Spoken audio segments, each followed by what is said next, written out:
Bonjour! Aujourd'hui, dans le cadre de la Semaine verte organisée par la ville de Douai, je vous emmène au musée pour vous faire découvrir ou redécouvrir l'une des œuvres exposées dans la salle vide, consacrée à un flamand du XVIIe siècle. Il s'agit d'une huile sur toile intitulée Pan et Cérès et réalisée par l'atelier de Pierre-Paul Rubens. Faufilons-nous à travers ce bois verdoyant et approchons-nous de ces divinités afin d'admirer les fruits et les verdures qu'elles exposent à la vue des spectateurs. À la fin du XVIIe siècle, la région désignée comme les Pays-Bas est divisée en deux territoires distincts.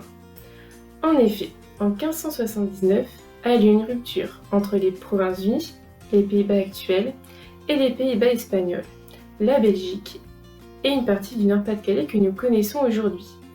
Tandis que les Provinces-Unies, à majorité protestante, désirent s'émanciper de l'Espagne catholique, les Pays-Bas du Sud, à majorité catholique, restent fidèles au roi Philippe II.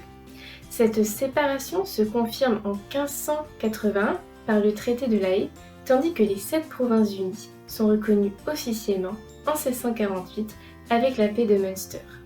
Ces bouleversements politiques redéfinissent alors les foyers artistiques.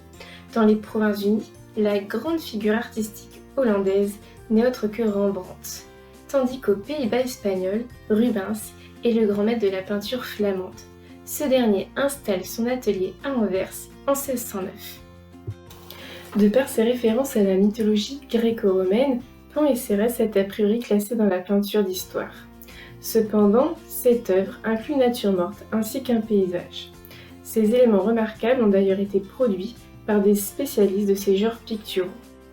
Bien que Rubens se soit chargé de l'exécution des figures, Franz Nieders, spécialiste de la nature morte et de la peinture animalière, a peint les contenus de la corne d'abondance et du panier de fruits tenus par les deux protagonistes. Un troisième peintre a été sollicité pour la réalisation du paysage en arrière-plan. Au sein de son atelier, Rubens est aidé par ses apprentis et collabore régulièrement avec des spécialistes de certains genres picturaux en leur confiant des parties de ses toiles. Bien qu'il lui arrive de réaliser lui-même intégralement certaines peintures, ce génie n'effectue pas seul toutes les productions qui sortent de son atelier. Beaucoup de peintures n'ont de la main du maître seuls quelques éléments, tandis que pour un bon nombre de créations, le chef d'atelier n'est que le superviseur de leur réalisation. Dans le cas présent, Rubens a peint les figures et a imaginé la composition générale de l'œuvre. Pan et Cérès sont deux figures allégoriques de la nature que tout semble opposer. Cérès, dont le nom vient du latin crescere, qui signifie pousser, est la déesse romaine de l'agriculture, des moissons et de la fertilité. Cette jeune femme est alors le symbole de la nature cultivée, tandis que Pan, divinité grecque, fils d'Hermès et protecteur des bergers et de leurs troupeaux, représente la nature sauvage.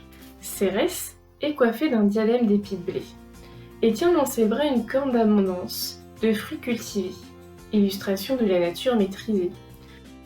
Quant à Pan, ce dernier porte une couronne de végétation sauvage, tandis qu'un panier de fruits des bois est posé sur ses genoux, symbole de la nature farouche.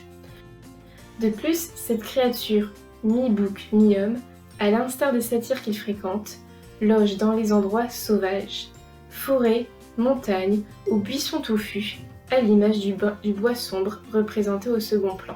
Mais dans cette allégorie de la nature sauvage face à la nature cultivée, ne se cache-t-il pas également une scène de séduction ? Cérès, jolie jeune femme blonde, dont les formes généreuses sont délicatement dévoilées, apparaît comme une femme séduisante et sensuelle selon les canons de l'époque.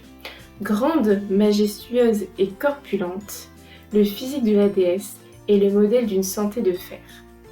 Pan, réputé pour avoir une sexualité insatiable et pour courir derrière les nymphes à qui il fait peur, a donné son nom au mot panique. Alors qu'il semble tenir des propos galants à la jeune Cérès, cette dernière ne semble pas du tout intéressée par ses avances. Pourtant, en ouvrant le dictionnaire des symboles, les victuels composant une nature morte étonnante divulguent leurs secrets et semblent inviter au plaisir amoureux. Au sein du panier et de la corne d'abondance, symbole de fécondité et de bonheur dans la tradition gréco-romaine, se trouvent des raisins, des abricots, des poires ou encore des fraises. Étonnamment, ces fruits font référence à l'amour et à la sexualité. Le vin représente les plaisirs liés à la bouche, l'alcool et la nourriture bien sûr, mais aussi les baisers et le sexe. L'abricot est quant à lui associé à Vénus ou Aphrodite, déesse de l'amour, alors que la poire a nettement une connotation érotique, due en partie à sa forme évoquant les courbes féminines. Enfin, la fraise est le symbole de l'amour, du plaisir et de la tentation. Une œuvre similaire est conservée au musée du Prado à Madrid, bien que cette dernière présente des dimensions plus importantes. Le motif de Pan et Cérès a sans doute été repris dans l'atelier de Rubens pour plusieurs compositions, plus ou moins centrées sur les personnages. En comparant les deux peintures, la nature morte est plus réduite dans l'œuvre conservée au musée de la Chartreuse. Le spectateur porta alors principalement son attention sur le couple qui occupe tout l'espace de l'angle gauche. Rendez-vous au musée dès la fin du confinement afin de voir de plus près tous ces petits fruits ayant retrouvé toute leur splendeur suite à la restauration de ce tableau opéré en 2018.